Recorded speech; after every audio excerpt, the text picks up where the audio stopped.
सबसे पहले गायत्री महामंत्र। ओम भूर्भुवः स्वः तत्सवितुर्वरेण्यं भर्गो देवस्य धीमहि धियो यो नः प्रचोदयात्। तो आज हम लोग जो 6 स्कूल्स हैं फिलॉसफी के, उसका जो बचा हुआ पार्ट है उसको करेंगे, क्योंकि हम लोगों ने इंडस वैली सिविलाइजेशन तक ले गए थे उधर, क्योंकि हम पैलियोलिथिक, चालकोलिथिक और आईवीसी को पढ़ रहे थे तो सीक्वेंस में वो पढ़ते गए। लेकिन ये जो पार्ट है फिलॉसफी वाला, ये ऐसे के लिए भी बहुत इम्पोर्टेंट है, और ऐसे के साथ साथ आपके जो 4th पेपर है एथिक्स वाला, उसके लिए भी इम्पोर्टेंट है। एथिक्स वाले पेपर के लिए ये वाला इन दिनों में और ज़्यादा इसलिए ज़रूरी हो गया है क्योंकि समाज में एम्पैथी की कमी देखी जा रही है। आप लोग सोशल मीडिया पे कई बार देखते होंगे कि कहीं एक्सीडेंट हो जाता है तो लोग मदद करने के बजाय उसका वीडियो बनाने में लगे रहते हैं। तो इतने सारे लोग अगर वीडियो बना रहे हैं तो कोई मदद करता तो शायद कोई तड़प तड़प के मरता नहीं, बच जाता। तो इसका मतलब है कि जो दर्द की अनुभूति, जो जिस किसी व्यक्ति को कोई पीड़ा होती है, कष्ट हो रहा है, तो उसकी जो अनुभूति होनी चाहिए, उसका जो एहसास होना चाहिए, वो एहसास व्यक्ति को हो नहीं रहा है। इसी वजह से ये सारी समस्याएं आ रही हैं। तो क्या अधिकारी उस एहसास को कर पाएंगे? एक तो अधिकारी, जितने भी ऑफिसर्स होते हैं, वो उस समुदाय में शामिल हो जाते हैं जो शासक वर्ग है, एक तरह से रूलर है। और जो शासक वर्ग है पुराने ज़माने से ही वो दर्द को और पीड़ा को अनुभव नहीं करना चाहता, क्योंकि यदि कोई राजा है, बादशाह है, और कोई अगर सुल्तान था या जो भी हमारे यहाँ शासक रहे तरह तरह के, ऐसा नहीं कि उनको जनता का दुख दर्द पता नहीं है, जनता की पीड़ा पता नहीं है। बहुत कम ऐसे शासक और नेता रहे होंगे या अधिकारी रहे होंगे जिन्हें जनता की पीड़ा का अंदाज़ा नहीं है उतना। लगभग 99% अधिकारी, नेता या पुराने जो शासक हैं, राजा महाराजा हैं, सुल्तान, बादशाह, जितने रहे हैं, उन सबको जनता के दुख दर्द तो पता है, लेकिन उनको ये भी पता है कि अगर हम उस दुख दर्द को समझने लग गए और उसको अगर महसूस करने लग गए तो फिर हम इसको एंजॉय कैसे करेंगे। इस पोस्ट को एंजॉय करने के लिए हमें उस दुख दर्द से थोड़ा दूर जाना पड़ेगा, उसे भुलाना पड़ेगा। इसलिए जनता दुखी है तो दुखी रहे, उससे हमको कोई ज़्यादा लेना देना नहीं है। इसलिए अभी जो कलेक्टर हैं, एसपी हैं, थानेदार हैं, तहसीलदार हैं, और फिर हमारे जो मंत्री हैं, मुख्यमंत्री हैं, तमाम प्रधानमंत्री जो भी हैं, वो उस दर्द को महसूस नहीं करना चाहते। अगर उस दर्द को महसूस करेंगे तो गांधी ने महसूस किया था तो लंगोटी में आ गए थे। गांधी लंगोटी में आ गए थे कि मेरे देश की जनता, जब तक तन ढकने को कपड़ा नहीं होगा तब तक मैं इसी अवस्था में रहूँगा। लाल बहादुर शास्त्री ने व्रत रखना शुरू कर दिया था, एक टाइम खाना शुरू कर दिया था, देश की जनता भूखी है, अनाज नहीं है। तो वो जो देश की जनता के दर्द को समझते हैं तो फिर वो खुद भी दुखी रहने लगते हैं, क्योंकि देश की जनता दुखी है तो फिर हम भी दुखी हैं। फिर वो इस तरह से मजाक नहीं कर पाते और वो ऐसे खुल करके हंस भी नहीं पाते, ना ही ये चीज़ें कर पाते हैं। इसलिए हमारे यहाँ जितना क्राइम है, जैसे, तो मुझे नहीं लगता है कि कोई पुलिस वाला एसपी है या थानेदार है, वो ये चाहता होगा कि क्राइम ना हो, सब सुख शांति हो, किसी के साथ कोई अपराध ना हो, हत्या ना हो, लूट ना हो, बलात्कार ना हो, गंदे काम न चलते हों, लोग शराब न पिएं। ऐसा कोई नहीं चाहता, क्योंकि वो चाहते हैं उससे कमाई ख़त्म हो जाएगी। सारी की सारी कमाई इसी बात की है कि गलत काम होते रहें बस। ऊपर ऊपर थोड़ा ऐसा लगे कि सब कुछ ठीक ठाक है, बाहर से दिखे कि हाँ सब कुछ व्यवस्थित चल रहा है, लेकिन अंदर पूरा काला कारोबार चलता रहे, ताकि हमारे ऊपर भी प्रश्न चिन्ह न लगे कि हमारे होते हुए भी देखो ये क्या हो रहा है, तो पत्रकार न लिखें। तो बाहर से ऐसा लगे कि हाँ ये सब कुछ ठीक ठीक है, अच्छी दुकान है, अच्छा अच्छा ठीक ठीक है, लेकिन पर्दे के पीछे सारा काला कारोबार होता रहे। ठीक वैसे ही बहुत सारे अपराध दर्ज ना हो, लोग थाने तक पहुंचे नहीं, रिपोर्ट ना लिखवाएं, एफआईआर ना कराएं, लेकिन क्राइम तो होता रहे, ताकि जिसने भी क्राइम किया है वो आकर के सेटिंग करेगा, पैसा देगा। तो ये जो समाज है, और जो हम जिस समाज में से हम अधिकारी निकालने की बात कर रहे हैं, उस समाज में एम्पैथी लगभग खत्म हो गया है। और एम्पैथी जो संवेदना है, वो भाव संवेदनाएं बची नहीं है। बची होती तो ये अपराध इतना नहीं होता, किसी के अधिकारी रहते इतना अपराध नहीं हो सकता। अगर वो चाहे तो उसे कंट्रोल कर सकता है, उसकी टीम कंट्रोल कर सकती है, लेकिन टीम चाहती नहीं है, ठीक है ना। तो इसलिए ये पेपर पढ़ना एथिक्स वाला बहुत ज़्यादा ज़रूरी हो गया है। ऐसे समय में और ज़्यादा ज़रूरी हो गया है कि अधिकारी जो है भाव संवेदना वाले आए, और जिन्हें ये सब फिलॉसफी पता होगी, जिन्हें दर्शन पता होगा। तो ये वाला जो 6 फिलोसॉफिकल स्कूल्स वाला जो पार्ट है, ये हमेशा प्रासंगिक रहेगा, रिलेवेंट रहेगा। और निबंध भी उन्होंने जानबूझ करके फिलोसॉफिकल पूछना शुरू कर दिया। तो ये फर्स्ट पेपर में भी काम का है, फोर्थ में भी काम का है, सेकंड पॉलिटी में भी काफ़ी हद तक आप लिख सकते हो इसको, और ऐसे में तो लिख ही सकते हो। और इंटरव्यू में तो ऐसे क्वेश्चंस होने चाहिए। इंटरव्यू लेने वालों को पता होना चाहिए कि हमें अगर विकसित समाज चाहिए और एक अच्छा समाज चाहिए, तो सोसाइटी में ऐसे अधिकारी पहुँचें जो समाज में अपराध को कम करें, दर्द को महसूस करें, ठीक है ना। ठीक है कि उनको गाड़ी बंगला और ये सब मिलता है, इतनी सुविधाएं मिलती है, अगर वो दर्द को महसूस करेंगे तो फिर उसमें वो खुश नहीं रह पाएंगे। इसलिए वो चाहते ही नहीं कि उस दर्द को वो महसूस करें, वो तो पार्टी करना चाहते हैं। और पार्टी थोड़ी हो पाएगी किसी कलेक्टर से और एसपी से, पार्टी तो बिल्कुल किसी कीमत पे नहीं कर पाएगा। उसके ज़िले में इतना दुख दर्द फैला हुआ है, वो कैसे पार्टी करेगा, लेकिन सब लोग करते हैं, आपने देखा। इसलिए मुश्किल है। तो उसका कैसे मैनेजमेंट करते होंगे, कैसे एथिकल डायलेमा आता है, ये सब चीज़ें जो है यहाँ समझने लायक है। तो 6 फिलोसॉफिकल स्कूल में हमने पहले भी बहुत सारी क्लासेस ली हैं, उनका 2-2 का डबलेट है। फर्स्ट है सांख्य दर्शन और योग दर्शन, इन दोनों को साथ में पढ़ा जाता है। सांख्य दर्शन और योग दर्शन ये भारतीय रिलीजन का भी बेसिक है, सांख्य दर्शन और योग दर्शन। तो सांख्य दर्शन के जो प्रणेता हैं, प्रोपाउंडर हैं, तो प्रोपाउंडेड बाय महर्षि गौतम।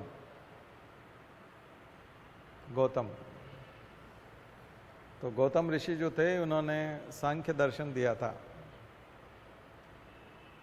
सांख्य को संख्या के हिसाब से अगर देखें तो 25 तत्व माने गए, 25 एलिमेंट्स। उसमें इम्पॉर्टेंट मैंने पहले भी बताया था, पुराने लेक्चर्स भी देखिएगा। प्रकृति और पुरुष, प्रकृति और पुरुष सबसे इम्पॉर्टेंट है। प्रकृति और पुरुष, पुरुष मतलब एक तरह से आत्मा, प्रकृति मतलब शरीर, जड़। जो शरीर है वो पदार्थ है, वो पदार्थ जड़ होता है। और प्रकृति के अंदर जब ये जो जड़ पदार्थ है, इसके अंदर जब पुरुष का प्रवेश होता है, यानी आत्मा का प्रवेश होता है, तो चैतन्यता आती है। तो जो आत्मा है वो चेतन है, लिविंग है, ये नॉन लिविंग है। और टेंजिबल भी है, वो नॉन टेंजिबल है, ये टेंजिबल है। मूर्त और अमूर्त वाला अंतर है, पुरुष और प्रकृति। प्रकृति जो है वो गतिशील है, चलायमान है, पुरुष शाश्वत है, इटर्नल है। पुरुष इटर्नल है। कुछ लोग उसको ब्रह्म बोलेंगे, कुछ ईश्वर बोलेंगे, कुछ अलग अलग तरह की बात है कि इसको गति कौन देता है। तो गति पुरुष देता है, प्रकृति तो जड़ है, पदार्थ है, उसको गति दी जाती है वहाँ से। तो ये जो दर्शन है, ये दर्शन दरअसल इन दोनों के अस्तित्व को स्वीकार करता है। दोनों के अस्तित्व को स्वीकार करता है, और एक तरह का ये द्वैतवाद है, ड्यूअलिज्म है, क्योंकि दो चीज़ें हैं और दोनों चीज़ें जरूरी है, दोनों एक दूसरे के बिना कुछ नहीं है। प्रकृति के लिए पुरुष जरूरी है, पुरुष के लिए प्रकृति जरूरी नहीं, तो पुरुष अकेला क्या करेगा? तो प्राण डालेंगे किस में? शरीर में। तो ये जो है कपिल का सांख्य दर्शन, ये ब्रह्मांड की शुरुआत को भी बताता है, लेकिन योग दर्शन उससे आगे जाता है। योग दर्शन 26वें तत्व की बात करता है, और वो बोलता है कि एक और तत्व है जो इन दोनों को करीब लाता है। प्रकृति पुरुष तो ठीक है, लेकिन ये काम कौन करता है? मटका हो गया, पानी हो गया, लेकिन पानी भरेगा ना कोई न कोई मटके में, तो वो है ईश्वर। वो एक 26वें तत्व को लेकर आते हैं, उसका नाम है ईश्वर। उस ईश्वर का योग करना है, प्रकृति पुरुष में योग करना है, जोड़ना है उसको। तो कपिल का जो सांख्य दर्शन है वो थोड़ा थोड़ा नास्तिकता के तरफ ले जाता है, लेकिन योग में आस्तिकता पूरी आ जाती है, भगवान में विश्वास आ जाता है। योग में आकर के पूरी तरह से विश्वास हो जाता है। और इन सब को जोड़ने के लिए अष्टांग योग, तो बहुत सारे कमेंट्री हैं इसके ऊपर, टीकाएं हैं, जिनको टीकाएं बोलते हैं हिंदी में, कमेंट्री बहुत सारी है। योग वशिष्ठ है या बहुत सारी, पतंजलि का योग सूत्र है, मूल ग्रंथ तो पतंजलि का योग सूत्र ही है। ठीक है, तो योग क्या करेगा? योग एक तरह से प्रकृति पुरुष को मिलाने के साथ ही मोक्ष की तरफ ले जाने का काम करेगा। योग के माध्यम से मोक्ष तक पहुंच सकते हैं। सांख्य दर्शन भी मोक्ष तक ले जाने, उसका भी जो प्रमुख उद्देश्य है सांख्य दर्शन का, वो मोक्ष है, सॉल्वेशन। और योग का भी जो मुख्य उद्देश्य है वो है मोक्ष प्राप्ति करना। और मोक्ष प्राप्ति के लिए वो बोलते हैं कि योग की जो परिभाषा है, योगश्चित वृत्ति निरोधा। योगश्चित वृत्ति निरोधा मतलब योग चित्त की वृत्तियों को शांत करता है। मन बुद्धि अहंकार, ये चित्त की वृत्तियां बताई गई है। मन माइंड बॉडी का पार्ट है, बुद्धि बॉडी का पार्ट है, और अहंकार ईगो, ये तीनों चीज जो है, मन बुद्धि और अहंकार जो है, वो शरीर का पार्ट है, प्रकृति वाला पार्ट है। मन बुद्धि अहंकार, इन तीनों को कंट्रोल करना, यानी ये चित्त की वृत्तियां हैं, इनको चित्त की वृत्तियां कहा गया है। चित्त की वृत्तियां मतलब चित्त का व्यवसाय, वृत्ति मतलब व्यवसाय, छात्र वृत्ति बोलते हैं ना, वृत्ति। छात्र को वृत्ति मिल रही है, यानी कि उसको कुछ स्कॉलरशिप मिल रही है। ऐसे ही चित्त की कुछ स्कॉलरशिप है, एक तरह की वृत्तियां हैं। ठीक है, चित्त की वृत्तियां हैं, ये आदतें हैं, और ये अभ्यास में आ जाता है। चित्त को मन बुद्धि अहंकार का अभ्यास हो जाता है। तो जो योग्य व्यक्ति हैं, पात्र व्यक्ति हैं, जो शरीर से स्वस्थ हैं, मन से स्वस्थ हैं, और जो आध्यात्मिक है, आस्तिक हैं, भगवान में विश्वास करते हैं, ऐसे लोग ध्यान धारणा समाधि, यम नियम आसन प्राणायाम, आहार प्रत्याहार, ध्यान समाधि या धारणा, तो समाधि के माध्यम से, इसको बोला गया है अष्टांग योग। अष्टांग योग, इस अष्टांग 8 अंग हैं योग के। यम से, नियम से, आसन प्राणायाम, आहार प्रत्याहार, ध्यान धारणा, धारणा को समाधि। तो मेडिटेशन के माध्यम से या समाधि के माध्यम से प्रैक्टिस की जाती है। प्रकृति पुरुष को कोशिश की जाती है कि पुरुष प्राधान्यता आ जाए, और उसमें ईश्वर का सहयोग लिया जाता है। सांख्य दर्शन ईश्वर का सहयोग नहीं लेता है, वो सेल्फ डिपेंड है।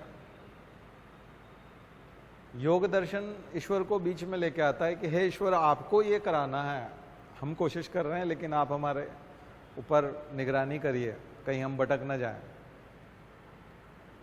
तो योग दर्शन ईश्वर की उपस्थिति को स्वीकार करता है, प्रेजेंस ऑफ गॉड। और सांख्य और योग का एक कपलेट है, मैंने बताया कि दोनों मिलकर के पूर्ण होते हैं, दोनों एक दूसरे के पूरक भी हैं। तो कपिल का सांख्य और पतंजलि का योग, ये दो दर्शन प्रशासन में भी जरूरी है। तो प्रशासनिक सेवाओं में किस लिए जरूरी है? क्योंकि यहाँ हम जो 3 प्रकार के गुणों की बात करते हैं कि आखिर ये क्यों जरूरी है, तो हम बोलते हैं कि प्रकृति और पुरुष में प्रकृति के 3 गुण हैं, रजोगुण, तमोगुण और सतोगुण। जो सतोगुण है, सत्व सत्य, सत्य का प्रयोग ज्यादा होता है, सत्व ज्यादा है, सतोगुण। ऐसा व्यक्ति सन्यासी बनेगा, विरक्त होगा, समाज से दूर जाएगा, भगवान की शरण में चला जाएगा, भजन करेगा, समाज से विरक्त हो जाएगा, समाज में रहने की उसकी इच्छा नहीं होगी, क्योंकि उसके अंदर सतोगुण है, वो बहुत परोपकारी है, कल्याणकारी है। और इस प्रकार का व्यक्ति के अंदर स्वार्थ नहीं होता, केवल परमार्थ भरा होता है। और जो तमोगुण होता है वो विलेन होता है, एक तरह सिनेमा का जो विलेन है वो तमोगुण है। तम मतलब अंधकार, इसलिए तमसो माँ ज्योतिर्गमय लिखता है, अस्तो माँ सदगमय। हमें असत्य से सत्य की ओर ले जाइए, यानी कि सतोगुण की तरफ ले जाइए। लेकिन सतोगुण आ जाएगा तो विवेकानंद फिर नौकरी नहीं करना चाहेंगे, नौकरी रजोगुण वाले करना चाहते हैं। राजसी गुण, रजोगुण, रज तत्व, राजसी उसी से बना है, राज्य करना। वो लोग सेवा का भाव भी रखते हैं और साथ साथ अपना कल्याण खुद का भी करना चाहते हैं, लोगों का भी कल्याण करना चाहते हैं। तो रजोगुण जो है वो स्वार्थ और परमार्थ का समन्वय है। रजोगुण स्वार्थ और परमार्थ का समन्वय है। अब हम सब सिविल सर्विसेज में जाना चाहते हैं तो हमारे अंदर रजोगुण होना चाहिए। स्वार्थ नहीं होगा तो फिर हम लोग तैयारी नहीं कर पाएंगे, फिर कोई दूसरा बाजी मार जाएगा। कंपटीशन की लड़ाई तो वही लड़ेगा जिसके अंदर रजोगुण होगा, क्योंकि सतोगुण वाला तो कहेगा कि मेरे बजाय इसको सिलेक्ट कर लीजिए, मुझे नहीं होना है। भरत को राज दे दीजिए, मैं तो वन को चला जाऊंगा। तो राम जो है सतोगुण में चले गए, सतोगुण। लेकिन भगवान कृष्ण महाभारत में रजोगुण सिखाते हैं एक तरह से। अरे ऐसे कैसे नहीं लोगे अपना राज्य, ऐसे कैसे छोड़ दोगे? दुर्योधन कैसे नहीं देगा, लड़ाई लड़ेंगे लेकिन लेके रहेंगे। तो भगवान कृष्ण एक तरह से रजोगुण सिखा रहे हैं, भगवान राम सतोगुण सिखा रहे हैं। उनकी शिक्षाएं सतोगुण जैसी हैं। और रावण की कैसी है, ये भी हड़प लूँ, वो भी हड़प लूँ, इस पर भी कब्जा कर लूँ। जैसे चीन वाला विस्तारवादी नीति, एक्सपांशनिस्ट, तमोगुण, विलेन वाला, ये भी मुझे चाहिए, वो भी चाहिए, दूसरे की पत्नी भी छीन लाया। तो ये तमोगुण है, विलेन वाली प्रवृत्ति है। तो ये जो 3 गुण प्रकृति में है, ये प्रकृति का पार्ट है। प्रकृति के 3 गुण हैं, पुरुष के नहीं है। पुरुष का प्रवेश जब प्रकृति में होता है तो सतोगुण का जब वृद्धि होती है तो मोक्ष मिलता है। क्योंकि प्रकृति में ये 3 गुण हैं और सतोगुण आ गया तो फिर व्यक्ति के पास कोई इच्छा बचेगी नहीं। यही चीज जैन धर्म में इंद्रियों पे कंट्रोल करने के लिए कहा गया है कि जब इंद्रियों पे अच्छे से कंट्रोल कर लोगे तो मरते समय कोई इच्छा नहीं बचेगी। और मरते समय जब कोई इच्छा बचेगी नहीं तो अगला जन्म नहीं होगा, अगला जन्म लेने की जरूरत ही नहीं होगी। तो जन्म मरण की चक्कर से मुक्त हो जाओगे, यही भगवान बुद्ध कहते हैं, सॉल्वेशन। तो बौद्ध धर्म का लक्ष्य भी सॉल्वेशन है, मोक्ष प्राप्त करना है। जैन धर्म का लक्ष्य भी मोक्ष धर्म प्राप्त करना है। सांख्य का जो है वो भी मोक्ष प्राप्त करना है। और योग का भी अर्थ मोक्ष प्राप्त करना है। सांख्य दर्शन सेल्फ डिफाइंड है। वो बोलता है कि प्रकृति के ये 3 गुण हैं और पुरुष यदि प्रवेश करेगा, आत्मा का यदि प्रवेश होगा, तो फिर पुरुष के प्रवेश के साथ ही प्रकृति के इन 3 गुणों पे कंट्रोल हो जाएगा और सतोगुण की वृद्धि होगी। और सतोगुण की वृद्धि हो जाएगी तो फिर पुरुष आत्मा भटकेगी नहीं, वो परम धाम को चली जाएगी। फिर वो स्वर्ग का रास्ता है, फिर जरूरत नहीं है उसको वापस आने की, क्योंकि धरती पे कुछ बचा नहीं है पाने को, उसने सब कुछ पा लिया है, तो मुक्ति मिल गई है उसको। योग में यह है कि मुक्ति पाना इतना आसान नहीं है। मनुष्य बड़ा भटकाव वाला व्यक्ति है, और ये जो शरीर मिला हुआ है प्रकृति, इसका ध्यान लगता नहीं है इतने आसानी से, ये योग कर नहीं पाएगा। आसन भी ठीक से नहीं लगा पाएगा, प्राणायाम भी ठीक से नहीं कर पाएगा, खाने पे भी कंट्रोल नहीं कर पाएगा, समाधि भी नहीं लगने वाली है, ध्यान भी नहीं लगने वाला है, मेडिटेशन भी ठीक से नहीं होगा। तो फिर क्या करें? हे ईश्वर, तुम रहो यहाँ मौजूद और ध्यान लगवाओ हमारा, ताकि मुक्ति मिले। कुछ बात समझ में आई दोनों में? तो ये बहुत ज़रूरी है 4th पेपर के लिए। अब आप कैसे इसको यूज़ करोगे आप देख लेना, ऐसे में भी आप इसको यूज़ करिएगा।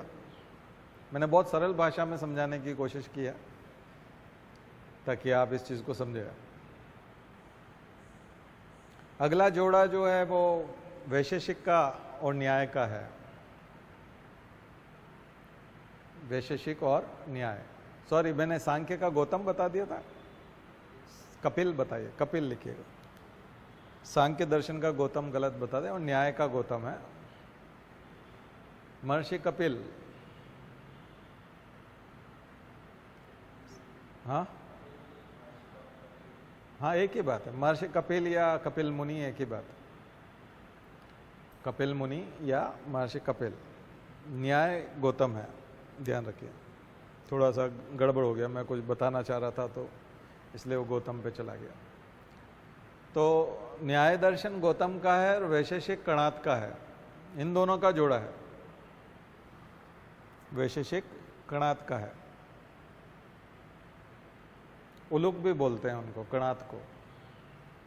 तो ये जो वैशेषिक दर्शन है, ये विशेष नाम के पदार्थ, ये एक वैशेषिक स्पेशल विशेष से बना है। और विशेष क्या चीज है? विशेष से वैशेषिक बना है। विशेष क्या है? विशेष एक पदार्थ है, द्रव्य है, मटेरियल है। इसलिए ये जो वैशेषिक दर्शन है ये पार्टिकल फिजिक्स के बहुत नज़दीक है। कण भौतिकी, वो जो विशेष पदार्थ है वो कण है, और ये उसको परमाणु की बात करते हैं। वो जो कण है वो कौन है? परमाणु, जो सबसे संक्षिप्त है, और हम उसी से मिलके बने हैं। तो ये जो है ये उस गुणधर्म की बात करते हैं कि वो जो कण है या परमाणु है उसकी जो फिजिकल प्रॉपर्टीज़ हैं और उसकी जो केमिकल प्रॉपर्टीज़ हैं, रासायनिक गुणधर्म और भौतिक गुणधर्म, कैसा वो दिखता है, ये उसकी बात करते हैं।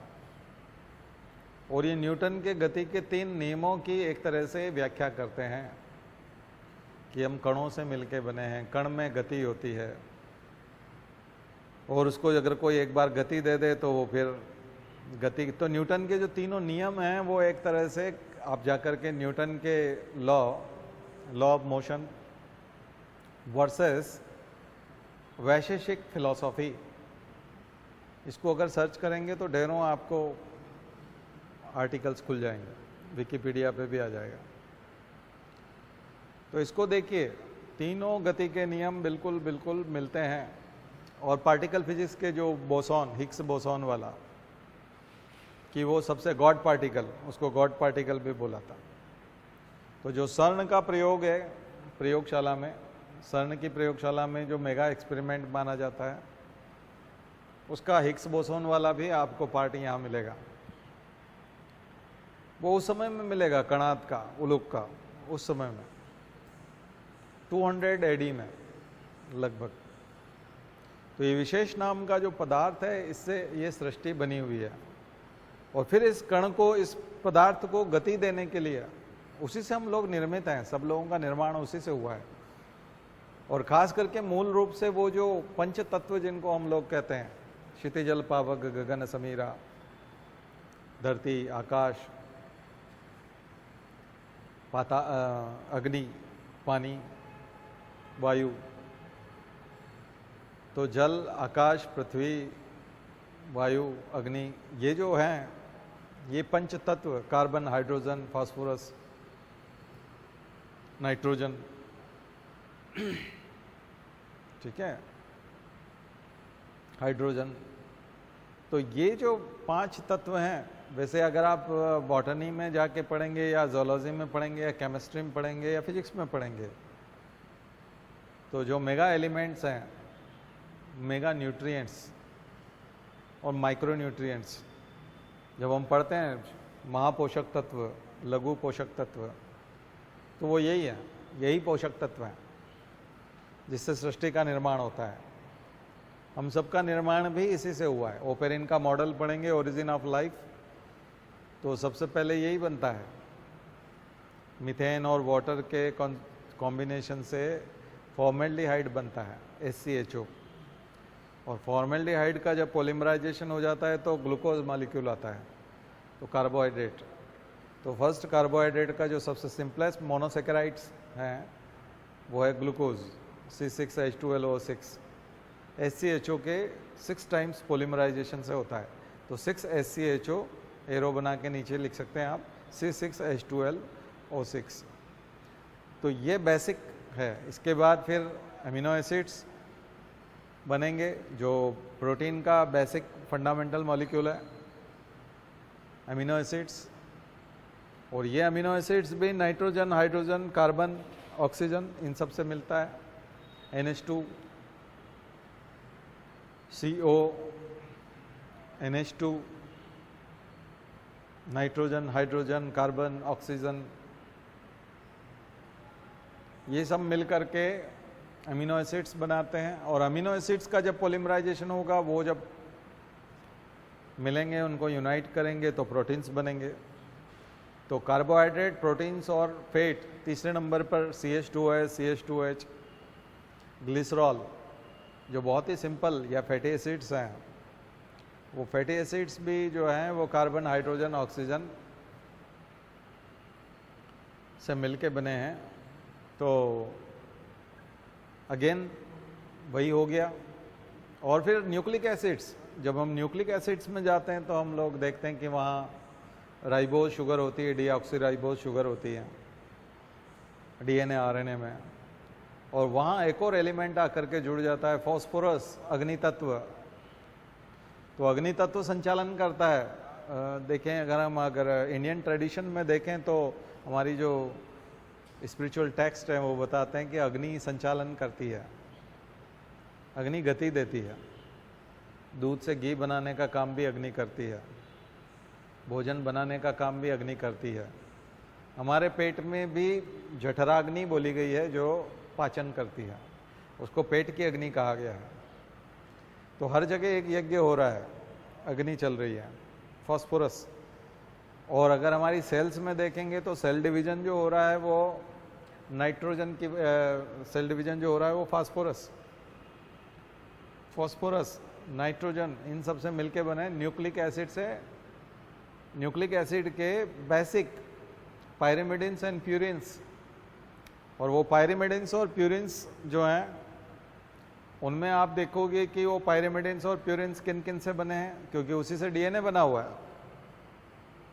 तो वो बने हैं नाइट्रोजनस बेसेस से, फास्फोरस से और शुगर से। और जब हम RNA की बात करते हैं तो वहाँ राइबोज शुगर होती है, और DNA की बात करते हैं तो डीऑक्सीराइबोज शुगर होती है। लेकिन फास्फोरस कॉमन है। वो जो बिल्डिंग ब्लॉक है उसके, जो डबल स्टैंडर्ड DNA जब आप पढ़ते हो, एक सीढ़ी नुमा स्ट्रक्चर DNA का, उसमें जो बिल्डिंग ब्लॉक्स हैं बीच में हाइड्रोजन बॉन्ड्स हैं जो बहुत वीक बॉन्ड्स हैं, लेकिन वो जो स्ट्रक्चर पैक करता है वो है फास्फोरस, अग्नि। और पूरी बॉडी में हमारे यहाँ जितनी भी सेल है उन सबके न्यूक्लियस में जो एसिड होता है उसका नाम है न्यूक्लिक एसिड, और उन सब में फास्फोरस होता है। तो बॉडी में क्या क्या हो गया अब आप समझ सकते हैं। कार्बन, हाइड्रोजन, ऑक्सीजन तो कॉमन है, ग्लिसरॉल में भी है यानी कि फैटी एसिड्स में भी है, ये प्रोटीन में भी है, और ये कार्बोहाइड्रेट में भी है।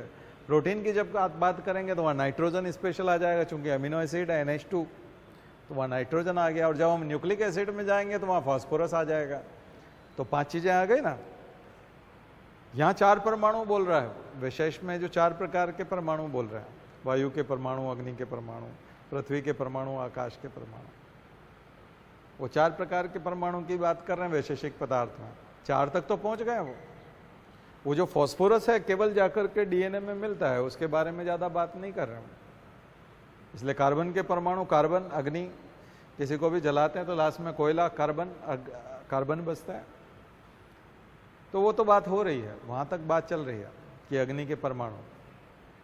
तो इसका मतलब है कि कणाद जो है वो बहुत पहले विशेष नाम के पदार्थ के बारे में बात कर रहे थे, जो हमारी मॉडर्न बायोलॉजी, मॉलिक्यूलर बायोलॉजी बताती है।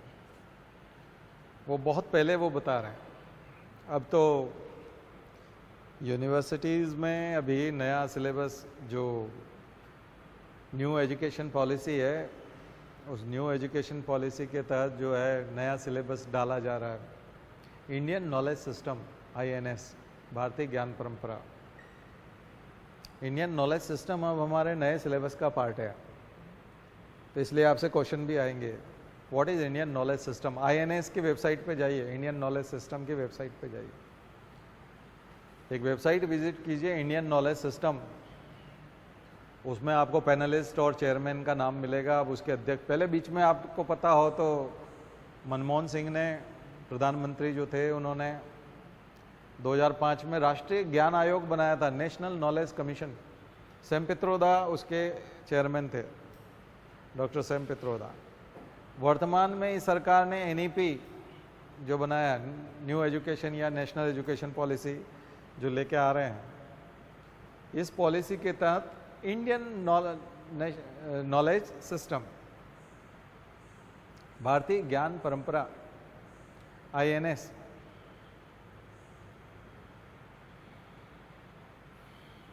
ठीक है, भारतीय ज्ञान परंपरा। तो ये जो वैसे तो अगर आप इसको पूरा, इसकी वेबसाइट को जाकर के देखेंगे तो पूरी यूनिवर्सिटीज़ को कई सारे टॉपिक्स दिए गए हैं अलग अलग। किसी यूनिवर्सिटी को दिया गया है कि आप अपना फिजिक्स का एंशिएंट नॉलेज जो है वो विकसित कीजिए और उसका सिलेबस बनाइए। किसी यूनिवर्सिटी को कहा है कि आप एस्ट्रोनॉमी में काम कीजिए, किसी यूनिवर्सिटी को कहा है कि आप बायोलॉजी में काम कीजिए। ऐसे कम से कम 25 यूनिवर्सिटीज़ ने तो एक्सेप्ट किया है अलग अलग। कुछ यूनिवर्सिटीज़ अभी और टॉपिक लेने वाली है, कुछ कॉलेजेस को भी ये काम दिए गए। और ये सारे काम जो है जब तैयार हो जाएंगे तो ये सिलेबस के तौर पे आएंगे। और हम जिस एंशिएंट नॉलेज सिस्टम की बात कर रहे हैं, पुराने नॉलेज की बात कर रहे हैं, ज्ञान की बात कर रहे हैं, तो वो इसमें आएगा। ठीक है, वो पुरानी इन्फॉर्मेशन जो है ब्रह्मगुप्त का ब्रह्म सिद्धांत और वराहमिहिर की बृहद संहिता, आर्यभट्टियम गणित का जो ग्रंथ है, क्योंकि अभी तक जो परोसा गया है वो अधिकांश चीज़ें ऐसी है कि हमको पश्चिम ने ही सारा ज्ञान दिया है, हमारे पास मूलभूत रूप से कोई ज्ञान नहीं था। जबकि हमारे गुरुजी की एक किताब पढ़ेंगे आप, समस्त विश्व को भारत के अजस्र अनुदान, तो उस बुक में काफ़ी शानदार वाङ्मय है, नीचे से आप ले जा सकते हैं। उसमें आपको मिलेगा कि पूरी दुनिया को भारत ने बहुत कुछ दिया है। बोधायन सूत्र, पाई का मान, पाई का सूत्र, वो एक बोधायन सूत्र है ना। दशमलव की बात हम लोग करते हैं, जीरो की बात करते हैं, तो आर्यभट्ट के भी योगदान है, ब्रह्मगुप्त के योगदान है, पाइथागोरस से पहले बोधायन का सूत्र है। तो बहुत सारी चीज़ें हैं जो गणित में भी दी हैं, विज्ञान में दी हैं, चरक संहिता है, सुश्रुत संहिता है। तो मेडिकल साइंस में हम लोगों ने दोनों, सर्जरी में और मेडिसिन में दोनों में काम किया है उस ज़माने में। तो भारतीय ज्ञान जो पुरातन ज्ञान है उसको तो ये दर्शन उसका एक पार्ट है, दर्शन भी पढ़ाए जाएंगे। तो चूंकि गवर्नमेंट ये है और इसका तो पूरा नई एजुकेशन पॉलिसी में ये पार्टी है और भारतीय ज्ञान परंपरा हिंदी में नाम से ये चल रहा है, तो आप इसको पढ़िएगा जरूर, वेबसाइट जरूर देखिएगा, ठीक है। और यहाँ उस पर वेबसाइट पे जब जाएंगे तो थोड़ा सा 1-2 PDF और 1-2 इन्फोग्राफिक्स तैयार कर लीजिएगा, क्योंकि इंटरव्यू में ज़रूर आपसे ये क्वेश्चन पूछा जाएगा। क्योंकि अभी जो नए बच्चे हैं उनमें इस चीज़ का अभाव है, वो जानते ही नहीं है कि भारत की संस्कृति ने, भारत की ज्ञान परंपरा ने कितना विकसित ज्ञान उस समय में अर्जित कर लिया था, ठीक है ना। कुछ अतिशयोक्ति हो जाती तो थोड़ी हंसी उड़ाई जाती है मॉडर्न साइंस के हिसाब से, लेकिन उसको इस तरह से नहीं लेना है हम लोगों को, उसको एग्जिजरेशन में नहीं जाना है। ओरिजिनल वाकई में ही बहुत कुछ काम हुआ है, हम उसी की बात कर लें। आयुर्वेद अपने आप में बहुत, आप 10 दिन योगा करिए, आपकी बहुत सारी दवाइयाँ बंद हो जाएंगी, 1 महीने में बंद कर देंगे आप बहुत सारी दवाइयाँ। बस यही है कि इसका खतरा ये होता है कि फिर एक साथ छोड़ेंगे और दवाइयाँ आप बंद कर चुके हैं तो फिर मृत्यु हो जाएगी, क्योंकि दवाइयाँ आपने बंद की उस आधार पे कि आप हमेशा योगा करते रहेंगे, हमेशा इस दिनचर्या को फॉलो करेंगे। दरअसल दवाई लेने की स्थिति, एलोपैथिक दवाई लेने की स्थिति बनी ही इसलिए है क्योंकि शरीर को थोड़ा सा आपने पाश्चात्य तरीके से ढाल लिया था। वेस्टर्न स्टाइल में आप सोने उठने लगे थे, काम कम करने लगे थे, योगा नहीं करते थे, खाने पीने का ख्याल नहीं रखते थे। इसलिए जब बाबा रामदेव के शिविर में जाते हैं, कैंप में जाते हैं या और किसी योगा क्लास में जाते हैं, तो उन दिनों में हम खिचड़ी खाने लगते हैं, दिन में छाछ पीने लगते हैं, रात को दूध पीने लगते हैं, सुबह 2-3 गिलास पानी पीने लगते हैं, फिर घूमने भी लगते हैं, फिर योगा भी करने लगते हैं। तो खान पान में भी ज़बरदस्त, कोई हमको समोसा खिलाता है हम मना कर दें, नहीं आजकल हम लोग ये कर रहे हैं, हम बिल्कुल नहीं खाएंगे। चाय पीना बंद कर देते हैं, शक्कर कम जाती है, नमक कम जाता है। तो इतना सारा आप ख्याल रखते हो तो जो बॉडी 20-30 साल में आपने ख़राब की है वो ठीक होने लगती है, 10-15 दिन में ठीक होने लगती है। और तब आप वो वाली दवाइयाँ जिसकी वजह से बॉडी खराब हुई थी और ख़राब बॉडी को ठीक रखने के लिए जो दवाइयाँ शुरू की थी, वो दवाइयाँ आप खाने लगते, बंद करने लगते हैं, क्योंकि ज़रूरत ही नहीं होती उनकी, क्योंकि इतने साल तक खराब आदतों की वजह से वो दवाई शुरू हुई थी। तो 15 दिन आपने आदत ठीक की तो दवाई बंद हो गई। लेकिन अब आपको वो दिनचर्या इसी तरह से चालू रखनी पड़ेगी। शिविर वाले बाबा जी चले गए, आपने भी फिर अपनी पुरानी आदतों में आ गए और दवाई आप बंद कर चुके, तो अचानक से 1-1.5 महीने बाद फिर डेथ हो जाएगी, मृत्यु हो जाएगी। क्यों हो जाएगी? क्योंकि आपका शरीर तो पुरानी आदत में आ गया और दवाई आप बंद कर चुके हो। तो दवाई बंद तब कर रहे हो जब आपकी दिनचर्या वैसी है। तो ये लोगों को ख्याल रखना चाहिए योगा के मामले में। तो वैशेषिक पदार्थ और मैंने अभी दोनों करंट अफेयर्स को जोड़ दिया है, तो थोड़ा पढ़िएगा उसको। दूसरा, वैशेषिक के साथ में जो जुड़वा एक और सिद्धांत आता है वो गौतम का न्याय, महर्षि गौतम का न्याय दर्शन। और न्याय दर्शन जो है वो बड़ा शानदार दर्शन है। उसमें उन वैशेषिक दर्शन के पदार्थ की महिमा को भी लिया है, लेकिन साथ साथ उन्होंने कहा है कि वो पदार्थ के साथ साथ देखा जाए तो वो न्याय के सिद्धांतों को समझा रहे हैं। जो हमारी मॉडर्न जुडिशरी में जो सिद्धांत होता है उसको समझा रहे हैं, एविडेंस से इसको समझाने की कोशिश कर रहे हैं। वो एविडेंस से इसको समझाने की कोशिश करें कि न्याय में जहाँ कोर्ट में एविडेंसेस होते हैं, गवाह होते हैं, विटनेस होते हैं, आर्ग्यूमेंट होते हैं, तर्क होते हैं, क्रॉस होता है, तर्क को काटा जाता है, फिर शंका होती है, संशय होता है, एम्बिग्विटी होती है, जो जज होता है उसको भी शंका होती है, शंका पैदा भी की जाती है। तो भाषा कई बार झूठ बोल करके भी शंका पैदा की जाती है, जैसे अश्वत्थामा आता, नरोवा कुंजरोवा जो बोला था उसने, तो युधिष्ठिर ने जो बोला था वैसी कंफ्यूजन भी पैदा की जाती है। और फिर लास्ट में निर्णय भी दिया जाता है। तो जितने 16 तत्व हैं उसके, तो आप जाकर के न्याय दर्शन पढ़िएगा, न्याय दर्शन लिखिएगा गौतम का, और वो 16 एलिमेंट्स पढ़ने की कोशिश कीजिएगा, 16 चीज़ें पढ़ने की कोशिश कीजिएगा न्याय की, कि कौन कौन से डायमेंशंस हैं, कौन कौन सी चीज़ें हैं। वो तो फिर आप जब पढ़ेंगे तो फिर आपको 16 चीज़ें ऐसा लगेगा कि वर्तमान न्यायालय में या किसी सिनेमा में भी जो कोर्ट का कोई एक दृश्य होता है, सिनेमा में यदि कोर्ट का कोई सीन होता है कि एक अपराधी को ला के खड़ा किया है और जज सुन रहा है मुकदमे को और वकील जो है वो आर्ग्यूमेंट कर रहा है, और उसका वकील उसको बचाने की कोशिश कर रहा है तो ऑब्जेक्शन बोलता है, आपत्ति, वो भी एक तत्व है। तो न्याय दर्शन में जो 16 तत्व हैं वो क्या हैं? एविडेंस भी है, यानी कि प्रमाण, जो वहाँ सबूत रखे जाते हैं वो भी है। सबूत के बिना पर बोलते हैं ना, हम सबूत के बिना पर ये कर रहे हैं। निर्णय जो सुनाया जा रहा है वो भी उसमें है, शंका जो हो रही है वो भी है, डिस्प्यूट जो है वो भी है, विवाद जो हो रहा है वो भी, डिस्प्यूट मतलब विवाद, आपस में जो डिबेट हो रही है वो भी एक तत्व है, और जो गवाह है वो भी है, और जो शंका पैदा की जा रही है वो भी है, जानबूझ करके जो गुमराह किया जा रहा है कोर्ट को वो भी है। कई बार है ना, कोर्ट को गुमराह करने की कोशिश न करें, फिर वो बोलता मैं इसका ऑब्जेक्शन लेता हूं, बोलता नहीं ऑब्जेक्शन नहीं होगा, ऑब्जेक्शन सस्टेन, ठीक है, वो सब भी है।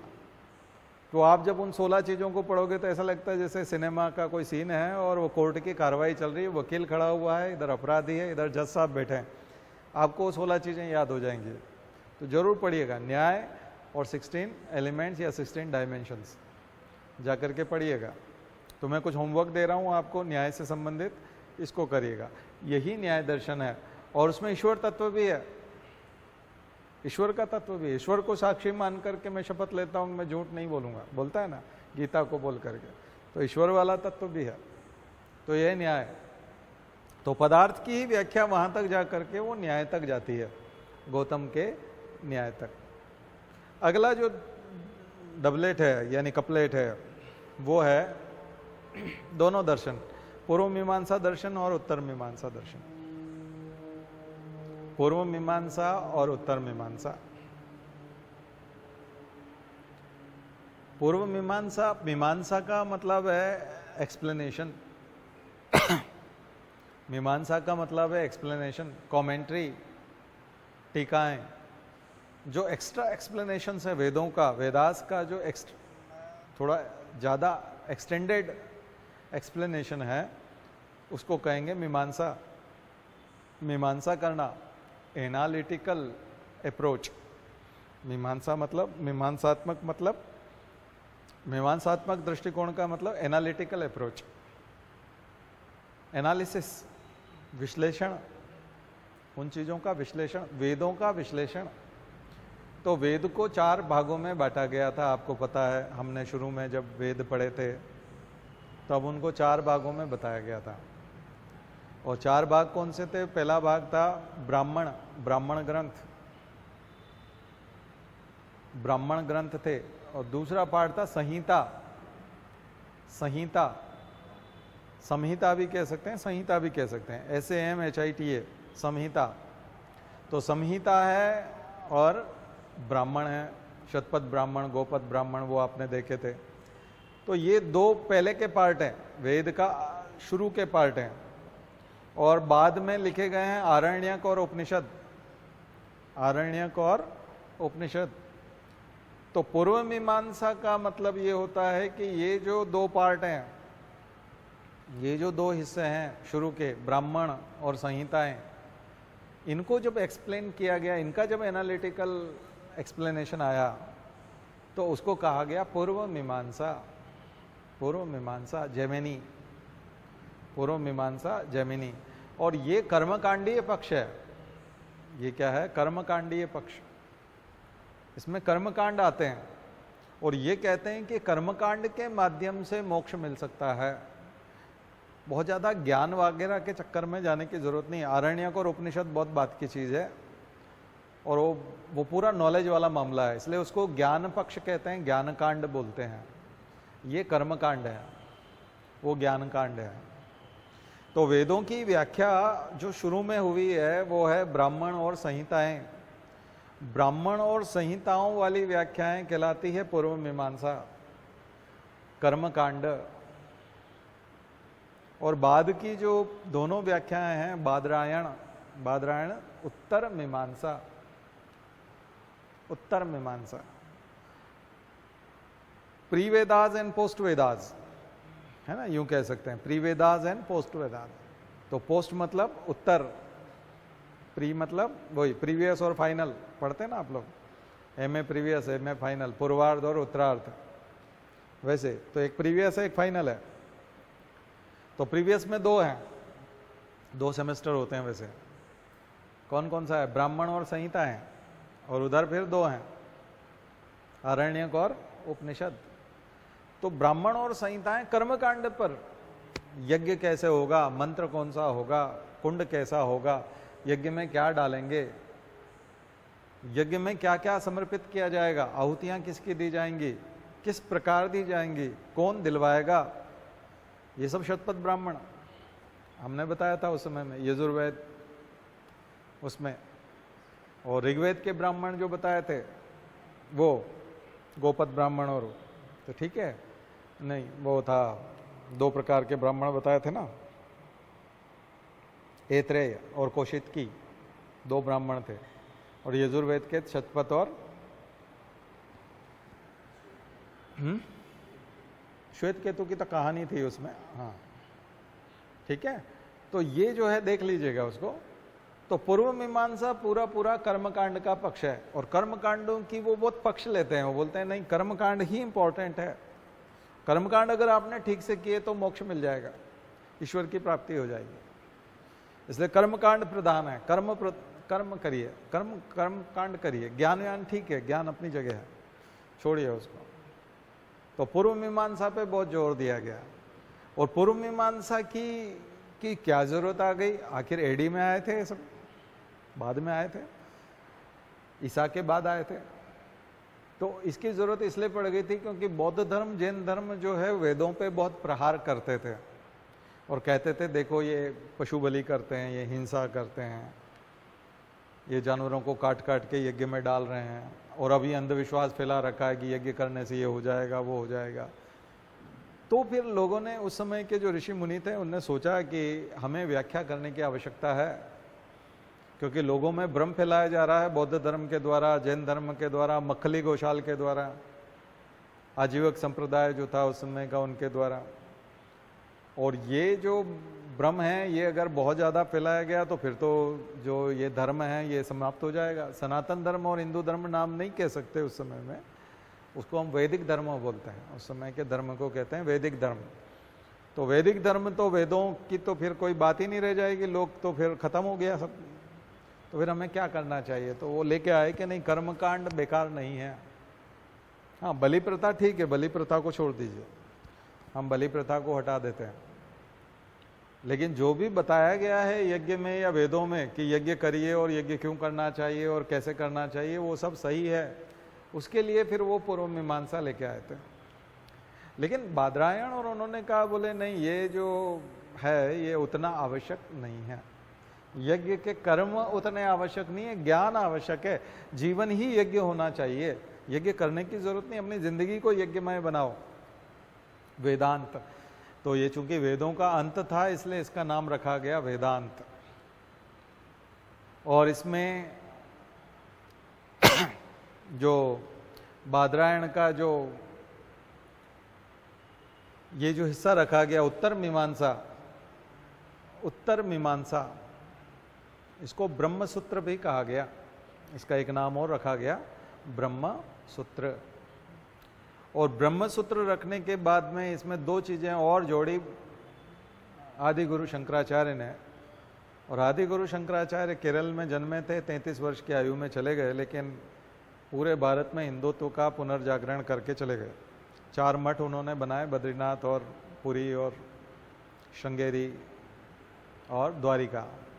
तो ये 4 मठ बनाए और पूरे भारत में पुनर्जागरण कर गए वो कि देखो इस्लामिक आक्रमण होने लगे हैं, देखो ईसाई जो है वो धर्म फैलने लगा है, देखो बौद्ध धर्म ने कितना कुछ फैलाव कर लिया है, क्योंकि अशोक के समय में पूरी दुनिया में चला गया था, खास करके पूर्वोत्तर में, पूर्व दिशा में चला गया था।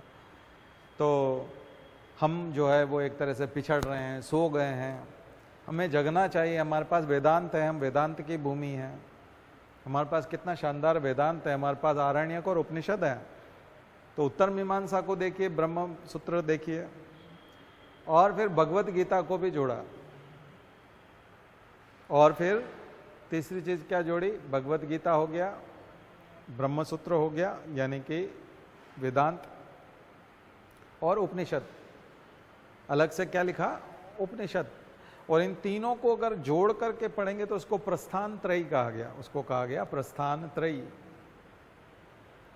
और इन तीनों को बाद में स्वामी विवेकानंद ने पकड़ा, रामकृष्ण परमहंस और स्वामी विवेकानंद इसी वेदांत की दिशा में चले थे। और दुनिया के तमाम देशों में भारतीय संस्कृति या भारतीय अध्यात्म का जो स्वरूप सबसे ज़्यादा एक्सेप्टेंस आया भारत का, वो ये वेदांत ही था। और वेदांत जो था वो ज्ञान कांड है, ज्ञान पक्ष है। वेदांत जो है वो ज्ञान पक्ष है, क्योंकि ये उत्तर मीमांसा है और ये आरण्यकों की और उपनिषदों की बात करता है। इसलिए आदि गुरु शंकराचार्य जो अद्वैतवाद की बात करते हैं, तो वो फिर वो वहाँ चले जाते हैं। वो सांख्य के 2 को नहीं मानते, योग के उन 3 को नहीं मानते, या 26 तत्वों को नहीं मानते। वो फिर बोलते हैं कि ये जो जगत आपको दिखाई पड़ रहा है, ये जो संसार आपको दिखाई पड़ रहा है, जिसको उन्होंने प्रकृति कहा था, ये मिथ्या है। आदि गुरु शंकराचार्य ने कहा कि देखो वेदांत हमें क्या सिखाता है। वेदांत बोलता है कि दूसरा कोई है ही नहीं, अद्वैतवाद। तो आदि गुरु शंकराचार्य अद्वैत, नॉन ड्यूअलिज्म वो लेके आए थे। नॉन ड्यूअलिज्म यानी दूसरा कोई है ही नहीं। तो आदि गुरु शंकराचार्य ये कहते थे कि दूसरा कोई है ही नहीं, तो फिर ये जगत है तो, और हम भी तो हैं। जगत है, हम हैं, भगवान है। बोले नहीं, जो है वो ब्रह्म ही है। ब्रह्म सत्यम जगत मिथ्या, ब्रह्म ही सत्य है, जगत मिथ्या है। तो फिर वो कौन है ब्रह्म? बोले नहीं, वो भी जो जगत में आपको दिखाई पड़ रहा है वो भी ब्रह्म ही है। अहम ब्रह्मास्मि, मैं ही ब्रह्म हूं। तो उन्होंने कहा ऐसा कैसे होता है? तो उन्होंने कहा देखो ऐसा, आपको जब सपना देखते हो, तो सपना देखते हो तब तो आपको नहीं पता होता है ना कि आप सपना देख रहे हो, नहीं तो फिर आप घबराते ही क्यों? घबरा के उड़ के बैठ जाता है कई बार आदमी। बोले आपको अभी सत्य जो है, ये जगत जो है सत्य इसलिए लगता है क्योंकि अभी आप सपने में हो। अभी आपको हम बोल रहे हैं कि ये जगत जो है ये इल्यूजन है, एक माया है, ये एक मिथ्या है। मैट्रिक्स मूवी देखिएगा, कभी मैंने बताया भी था पहले। मैट्रिक्स मूवी, मैट्रिक्स 2001 वाला जो पहला एपिसोड, पहला जो सीरीज, मूवी का सीरीज है, 3-4 आ गए अब तो सिक्वल उसके। मैट्रिक्स का चाहे विकिपीडिया पे जाके उसका प्लॉट पढ़ लीजिएगा, या फिर पूरा मूवी भी देख सकते हैं। 1.5 घंटे का मूवी है मैट्रिक्स, मायाजाल यानी नॉन ड्यूअलिज्म। उसमें वो यही बताता है, वो जब ले जाता है उसको मशीन में डालता है, फिर बोलता है तुम वहाँ पृथ्वी पे क्या कर रहे थे, अभी दिखाता हूँ। तुम उसको सच माने बैठे थे, और सच इसलिए मान रहे हो क्योंकि तुम सपने में हो। सपने में आदमी को वो सच ही लगता है, लेकिन जब उसको ज्ञान आ जाता है, वेदांत की शिक्षा आ जाती है, भगवत गीता को वो समझ लेता है, ब्रह्म सूत्र को जब वो समझ लेता है, तो फिर उसको पता चल जाता है कि ये सब फालतू चीज है, ये सब मोह माया है, और ये सब बकवास चीज है। और जब उसको ये फालतू लगने लगता है तो फिर मोक्ष हो जाता है, सॉल्वेशन आ जाता है, मोक्ष की प्राप्ति हो जाती है, ईश्वर की प्राप्ति हो जाती है। तो भगवान शंकराचार्य जो थे, आदि गुरु शंकराचार्य, मध्य प्रदेश में भी उन्होंने जो ओंकारेश्वर तीर्थ है वहाँ पर काफ़ी साधना की, उनकी कांसे की मूर्ति भी बनी, अष्टधातु की मूर्ति बनी है। तो मध्य प्रदेश भी उनकी कर्मस्थली है आदि गुरु शंकराचार्य की। और आदि गुरु शंकराचार्य जितना सेक्युलरिज्म का पाठ पढ़ा के गए, जितना दुनिया में शांति का पाठ पढ़ा के गए, दरअसल वो कट्टरता की तरफ ले जाते ही नहीं। वो बोलते हैं दूसरा तो कोई है ही नहीं। अभी जो हम हिंदू मुस्लिम सिख ईसाई करते हैं वो तो बकवास चीज़ हो गई शंकराचार्य जी के हिसाब से, क्योंकि वो तो बोल रहे हैं दूसरा कोई है ही नहीं, दूसरा हो ही नहीं सकता, सब आप ही हैं, एक ही हैं, वो ब्रह्म है। लेकिन माधवाचार्य बोलते नहीं, वो भी है और वो भी है, द्वैत अद्वैत दोनों है, द्वैत भी है अद्वैत भी है। कुछ जगह पर ये है तो शुद्धाद्वैत भी है, विशिष्टाद्वैत भी है। कुछ बोलते हैं नहीं, जो है वो अद्वैत जो है ना वो शुद्ध वाला है, प्योर है। कुछ बोलते हैं एक विशिष्ट है, स्पेशल वाला अद्वैत है। तो ये आप देखिएगा, ये कोई बहुत बड़ी चीज़ नहीं है। वल्लभाचार्य भी देखिए, निम्बार्काचार्य भी देखिए, रामानुजाचार्य भी देखिए, माधवाचार्य भी देखिए, शंकराचार्य भी देखिए, और इन सब के सिद्धांतों को मिला करके देखेंगे तो अधिकांश जो ये जितने भी सिद्धांतवादी लोग हैं, ये उत्तर मीमांसा के फॉलोअर हैं, उत्तर मीमांसा के फॉलोअर हैं ये सब। बस वो द्वैत और अद्वैत वाला जो मसला है उसमें वो थोड़ा सा एक दूसरे से अलग हैं। मंडन मिश्र शुरू में, बाद में वो शंकराचार्य को फॉलो करने लगे, है ना। ऐसे बाद के बहुत सारे लोग हैं, प्रभाकर मिश्र, है ना, प्रभाकर मिश्र, मंडन मिश्र, ये सब बहुत बड़े बड़े विद्वान आते हैं उत्तर मीमांसा के, जो उत्तर मीमांसा के ऊपर उन्होंने कमेंट्री लिखी है, बहुत बड़ी बड़ी किताबें लिखी है, तो उनको आप लोग पढ़िए होमवर्क के तौर पे, ठीक है। तो ये मैंने पूरा षड दर्शन करने की कोशिश की। तो आगे जो है हम लोग फिर मौर्य साम्राज्य की वास्तुकला और उसकी कला संस्कृति और उसकी तरफ जाएंगे। 16 महाजनपद भी पढ़ के आइए, क्योंकि 16 महाजनपद बहुत इम्पोर्टेंट सिटीज़ हैं उस समय की। जब हम इंडस वैली सिविलाइजेशन से निकल करके आए, और इसी बीच में थोड़ा सा महाकाव्य काल वाला एपिसोड भी लेंगे, एपिक पीरियड, ठीक है। चलिए शांति पाठ। ओम द्यौ शांति अंतरिक्ष ग्वम शांति पृथ्वी शांतिरापः शांतिरौषधयः शांति वनस्पतयः शांतिर्विश्वे देवाः शांतिर्ब्रह्म शांतिः सर्वगुं शांतिः शांतिरेव शांतिः सामा शांतिरेधि। ओम शांतिः शांतिः शांतिः सर्वारिष्टासु शांतिर्भवतु। बोली गायत्री माता की, परम पूज्य गुरुदेव की, परम वंदनीया माता जी की। हम सुधरेंगे, हम बदलेंगे, एक बनेंगे। जन्म जहाँ पर, अन्न जहाँ का, ज्ञान जहाँ से, वह है प्यारा। देश की रक्षा कौन करेगा? मानव मात्र, नर और नारी, जाति वंश सब भारत माता की, भारतीय संस्कृति की